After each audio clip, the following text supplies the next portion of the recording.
Did you know about twice as many women as men experience depression? I've been there myself, and if depression is something that you're struggling with, then please ask for help. No one should be suffering alone. I'm Martina, and I'm a gut health expert. In this video, I'm going to be talking to you about the connection between depression and the gut, and what you can do about it. So please be sure to like, subscribe, and ring the bell to stay in the loop when new content is published. Let's dive in. There's a really important connection between our gut and our brain, and I'm sure you've intuitively noticed this. You know that feeling of butterflies in your tummy when you're nervous or excited? Or if you're anything like me, you suddenly have the urge to poop right before public speaking. Come on, I'm not the only one, right? Anyways, the gut-brain connection goes both ways. Our brain and our gut are in constant communication, and they're connected by an information highway known as the vagus nerve.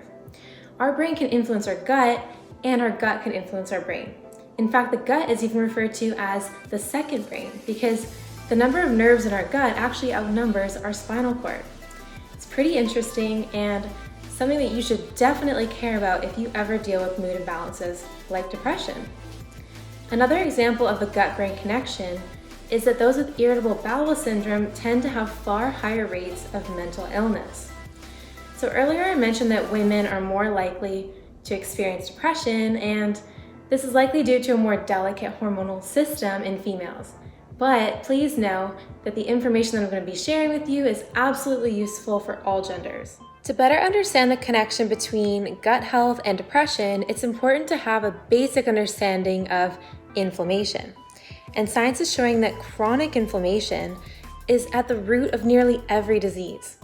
Inflammation is linked to everything from metabolic disorders like obesity and diabetes to neurodegenerative diseases and cancer. So where does it come from?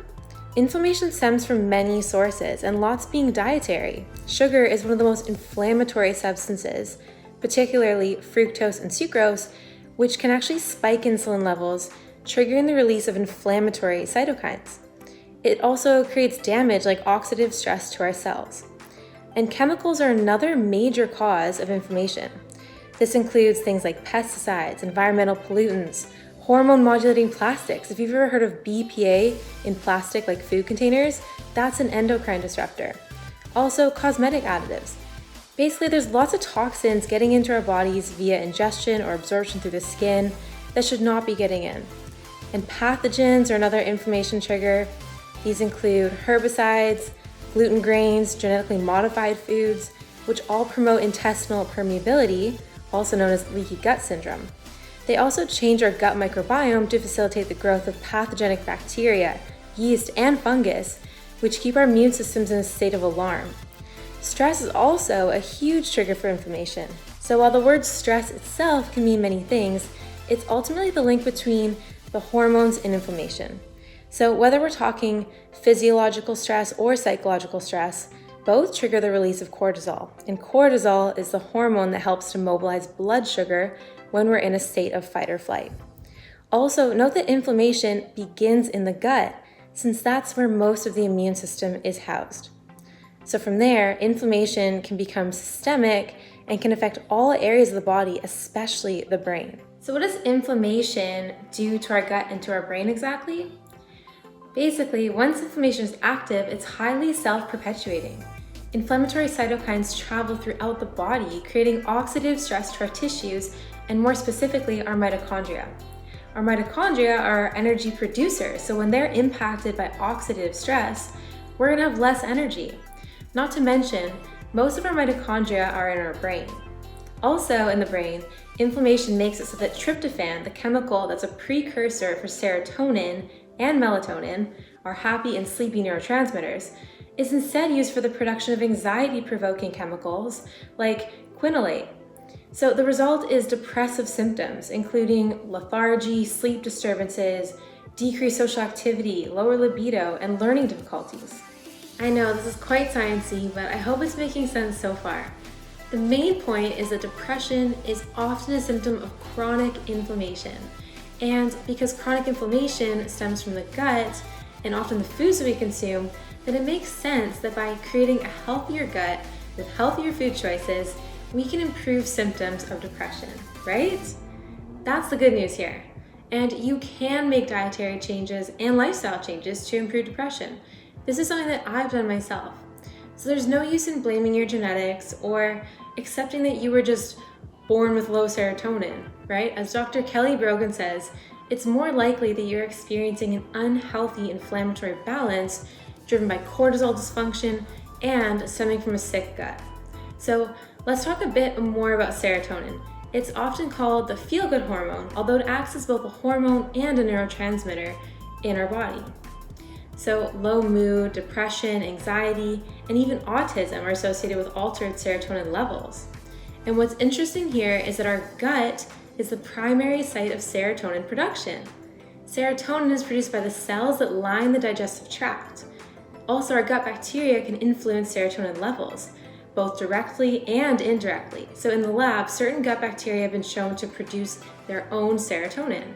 Gut bacteria can also interact with the nervous system to alter its production of neurotransmitters.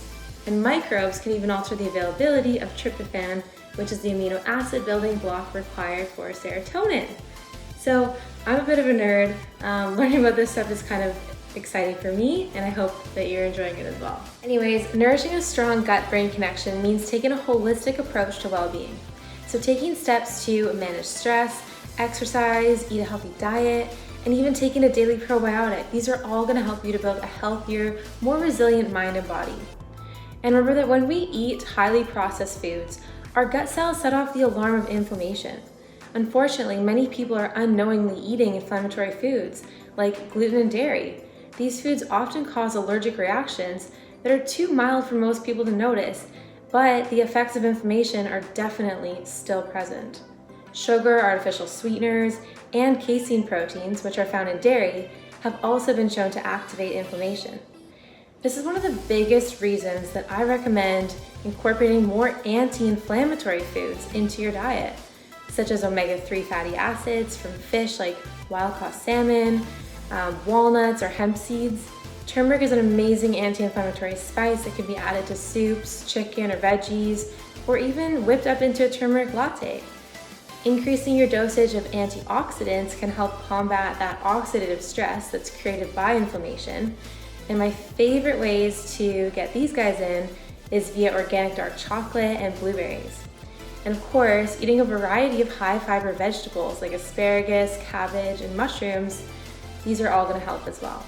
I truly hope you found this video helpful, and if you haven't already, please give it a thumbs up. If you are seeking help from a doctor for your depression, I strongly urge you to find one that recognizes depression as a symptom, not a disease. Therefore, they should be treating the root cause, which is inflammation. I'm wishing you all the best on your health journey, and please leave me a comment with any questions that you have, or also let me know which topic you'd like me to talk about next. And I will see you next time.